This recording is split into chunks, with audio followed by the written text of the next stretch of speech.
Hey guys, Life Form Lover, or once again, if you're on Amino, Pepe here. So today I'm going to show off my concept for Mushroom Island Village in Minecraft. But before we do that, I'm going to demonstrate my concept for a new biome in Minecraft. Right now, you can see the red ocean, and it's called the red ocean for two reasons. One, you can find some redstone growing near the edge of the ocean, and two, it's full of red sand. Aside from that, you can find some sea pickles in this biome, as well as a whole bunch of sponges. Now, as you know, you can only find sponges in ocean monuments, so if they were to add this biome into the game, it makes sponges a lot easier to collect. Even then, I'd imagine this as a bit more of a rare biome, so that doesn't mean that you can get a whole ton of sponges, just enough to fulfill your needs.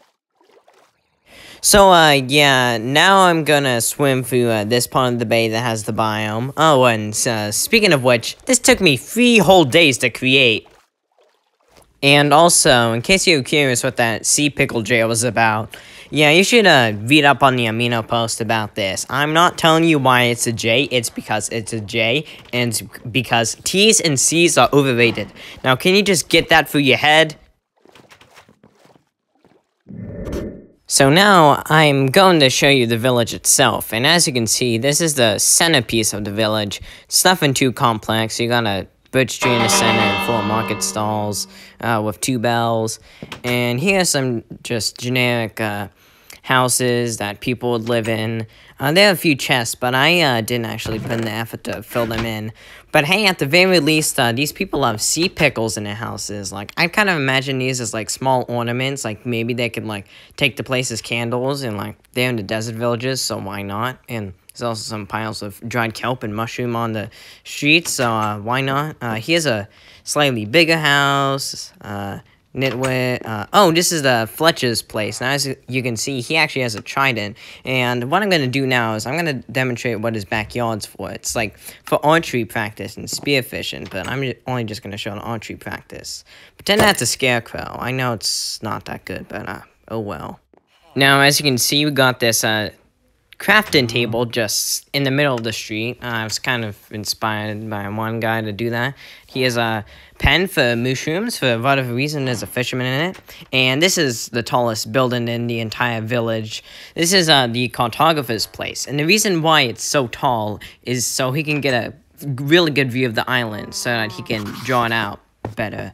And here we got a bit of a winding staircase with smooth red sandstone. And here's the top. That's supposed to be a map. The purple's mycelium, and the blue's water. Yeah, I know I said mycelium incorrectly, but yeah, my voice cracked. Oh well. Here's another kind of large house. It's actually pretty spacious, so you'd really like to live in that. Here's a library, and we got 2 librarians, some cornflowers, some bookshelves, and of course there's a balcony because why not? I'm now going to fly to the other side of the village so that we can take a look at some of the buildings over there. This might take a while, though. I mean, yeah, the coin isn't in synchronization with my speech, so that's why it sounds a bit off. But anyways, here's another fairly large house. It's got some furnaces and a fancy chimney to it. Here's a farm. Now, the good thing about these farms is, due to the way that they're penned in, if they were theoretically to be evaded, there'd be no ravagers to destroy the crops. Here's another animal pen. The water can't get out of that bin. There's a pile of dried sponges, because why not? Here's another fairly small house, a bed and loot chest. Nothing that exciting. We'll go to the church later, because that's honestly one of my favorite parts of this whole village. Here's another fairly big house, and it's got some sea pickles and some carpeting. Next, we're going to take a look at the shepherd's place, and what I really like about the shepherd's place is that he has some banners in here, and I show you how you can make this banner with an emerald.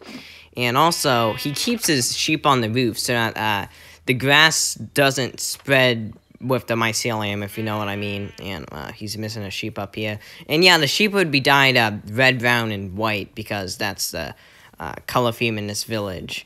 And next, we just got another fairly large house. This one also has a balcony. Strangely, I only built 2 buildings with balconies in this entire village. But of course, this is only a sampling of all the structures, so there'd be more to spawn here.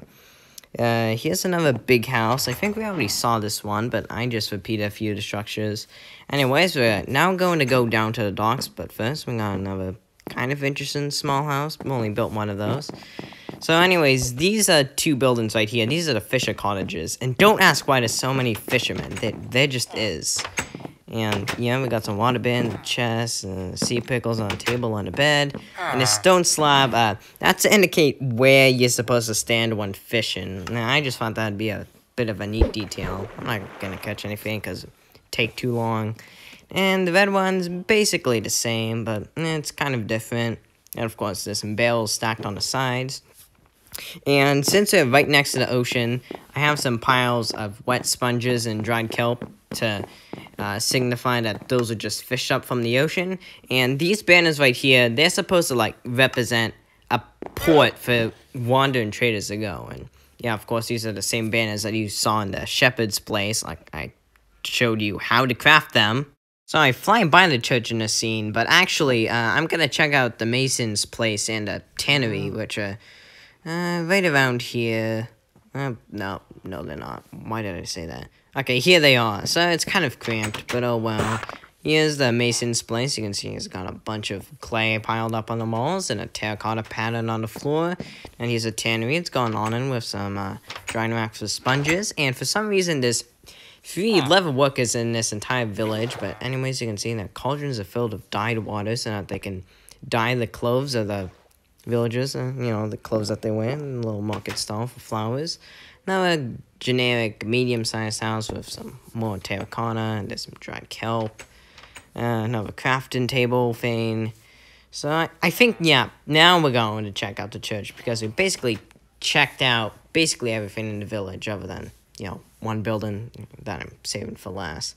Of course, it's a church, so you saw there was a steeple there, sugar cane farm. Here's the church itself. There's a carpet in the center for the priest to go down. 2 brewing stands, which I actually filled with potions of water breathing, but they're splash potions. They don't last as long.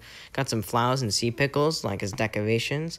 And this is a confession chamber. Now, if you've never heard of what confession is, well, I'm not going to explain, but, like, this is where you can go to the priest, talk about some serious issues, like maybe you just killed your friend, or you have some weird fetishes or something. I didn't say that. So, anyways, we're now going to the turtle sanctuary.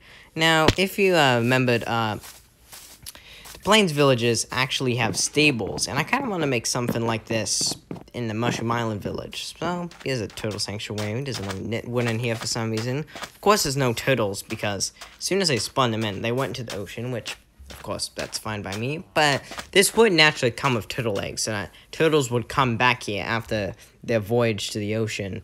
And I got some overhangs for kelp, because even though turtles eat seagrass, I just use dried kelp to signify that that's like feed for them.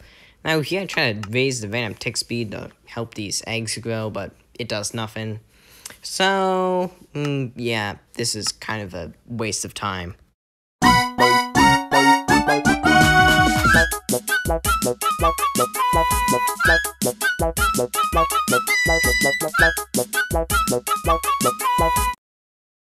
And yeah, that's basically all for my Mushroom Island village. Be sure to read the Amino post to figure out why I use certain materials and whatnot.